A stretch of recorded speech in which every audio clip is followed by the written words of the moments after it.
ओम शांति। आज 6 अप्रैल 2024 दिन शनिवार की साकार मुरली। आइए अब सुनते हैं मीठे बाप दादा के मधुर महावाक्यों को। मीठे बच्चे, श्रीमत पर अच्छी सर्विस करने वालों को ही रजाई की प्राइज मिलती है।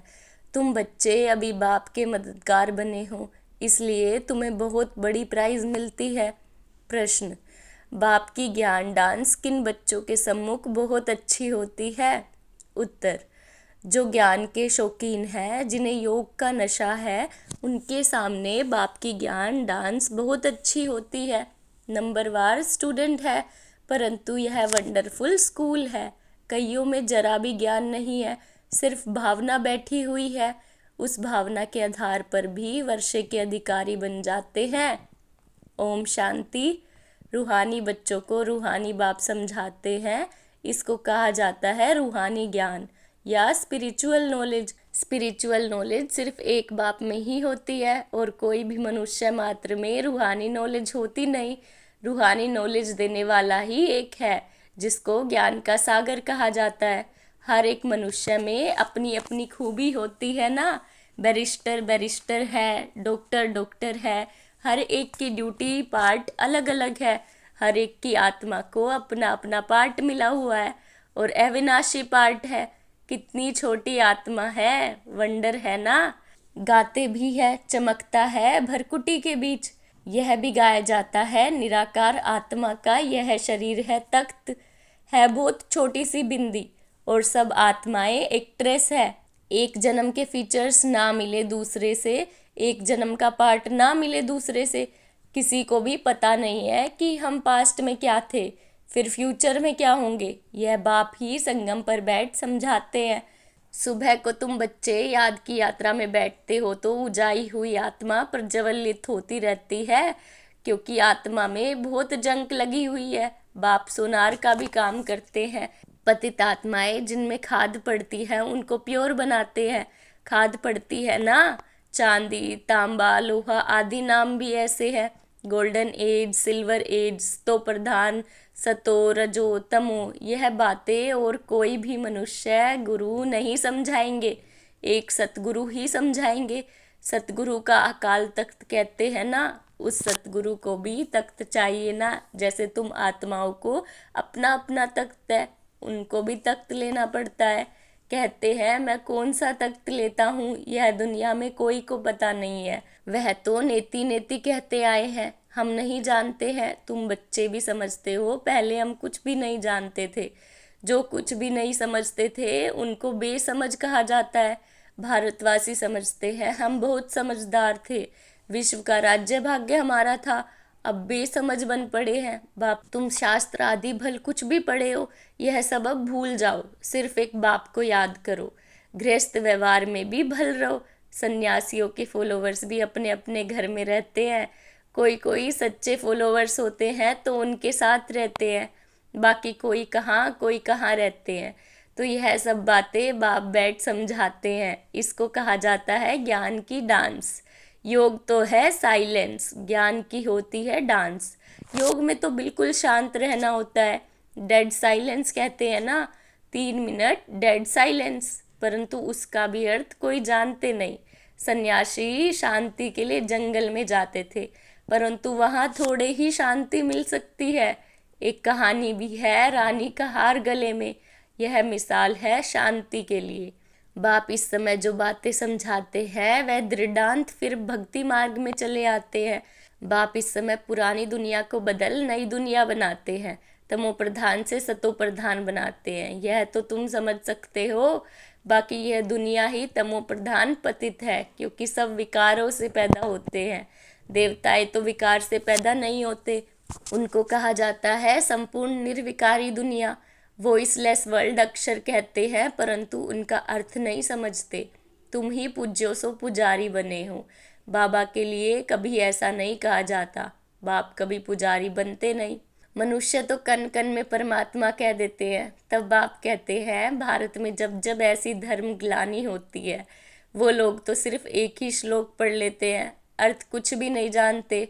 वह समझते हैं शरीर ही पतित बनता है, आत्मा नहीं बनती है। बाप कहते हैं पहले आत्मा पतित बनी है, तब शरीर भी पतित बना है।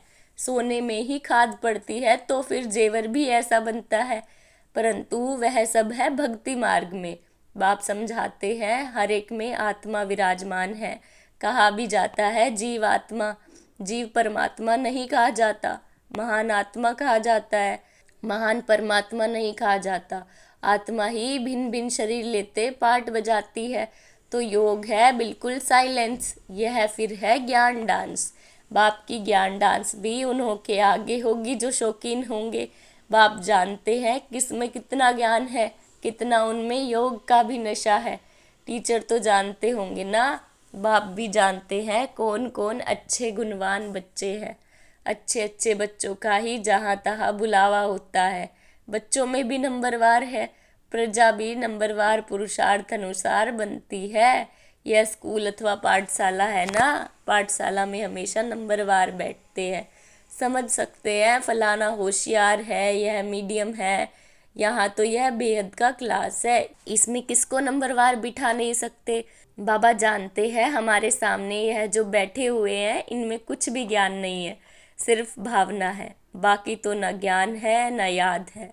इतना निश्चय है यह बाबा है, इनसे हमको वर्षा लेना है। वर्षा तो सबको मिलना है, परंतु रजाई में तो नंबरवार पद है।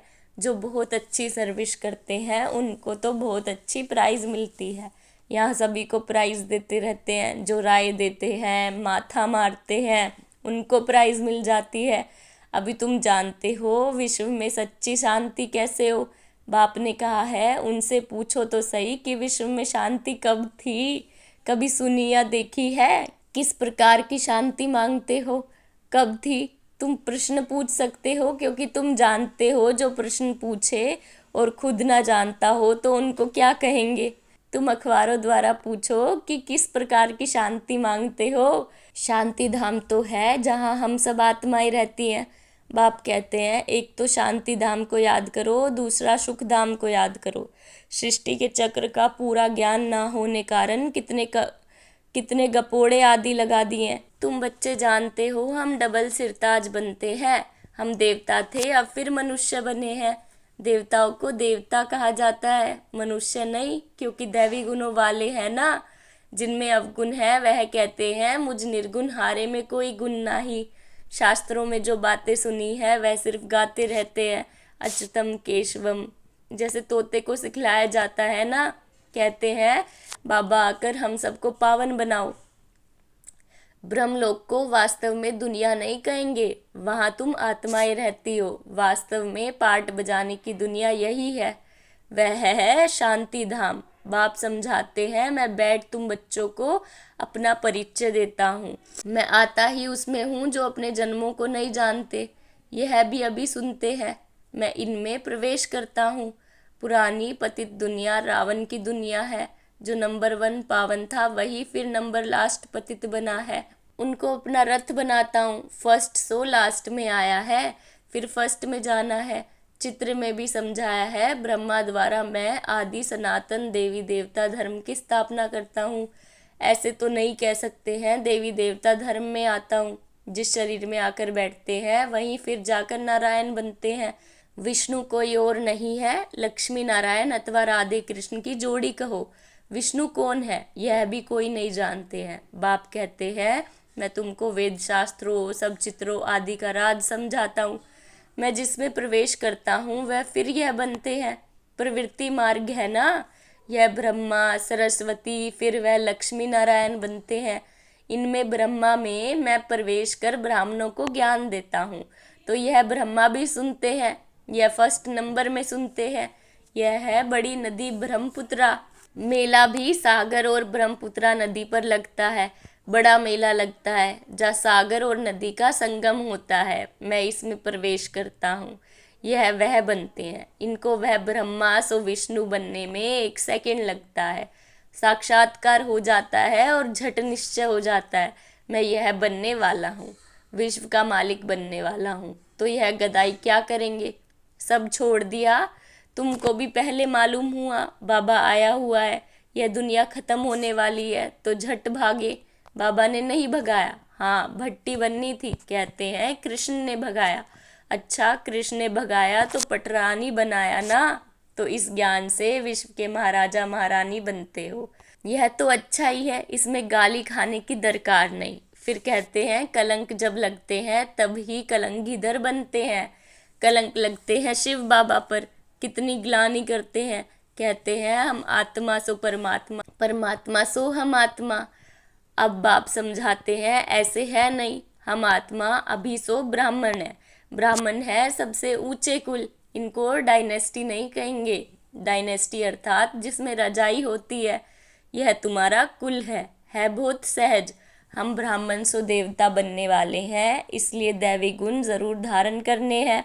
सिगरेट बीड़ी आदि का देवताओं को भोग लगाते हो क्या? श्रीनाथ द्वारे में बहुत घी के माल ठाल बनते हैं। भोग इतना लगाते हैं जो फिर दुकान लग जाती है। यात्री जाकर लेते हैं। मनुष्य की बहुत भावना रहती है। सत्युग में तो ऐसी बातें होती नहीं, ऐसी मक्खियाँ आदि होंगी नहीं जो किसी चीज़ को खराब करे। ऐसी बीमारी आदि वहाँ होती नहीं। बड़े आदमियों के पास सफाई भी बहुत होती है, वहाँ तो ऐसी बातें ही नहीं होती। रोग आदि होते नहीं। यह सब बीमारियाँ द्वापर से निकलती है। बाप आकर तुमको एवर हेल्दी बनाते हैं। तुम पुरुषार्थ करते हो बाप को याद करने का, जिससे तुम एवर हेल्दी बनते हो। आयु भी बड़ी होती है। कल की बात है, 150 वर्ष आयु थी ना, अभी तो 40-45 वर्ष एवरेज है, क्योंकि वह योगी थे, यह भोगी है। तुम राजयोगी राज ऋषि हो, इसलिए तुम पवित्र हो। परंतु यह है पुरुषोत्तम संगम युग, मास या वर्ष नहीं। बाप कहते हैं मैं कल्प कल्प पुरुषोत्तम संगम युगे युगे आता हूँ।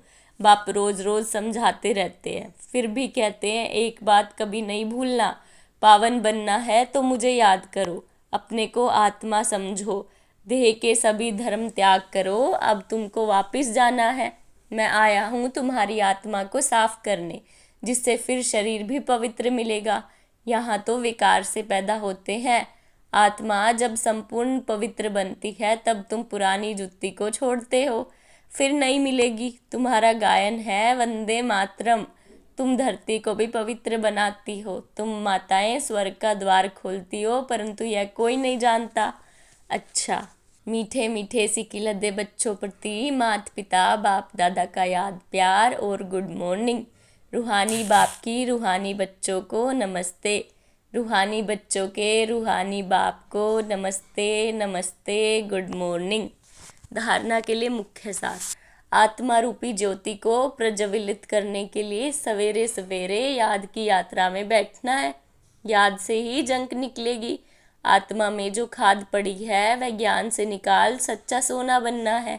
बाप से उच्च पद की प्राइज लेने के लिए भावना के साथ साथ ज्ञानवान और गुणवान भी बनना है। सर्विस करके दिखाना है। वरदान, चलन और चेहरे से पवित्रता के श्रृंगार की झलक दिखाने वाले श्रृंगारी मूर्त भव।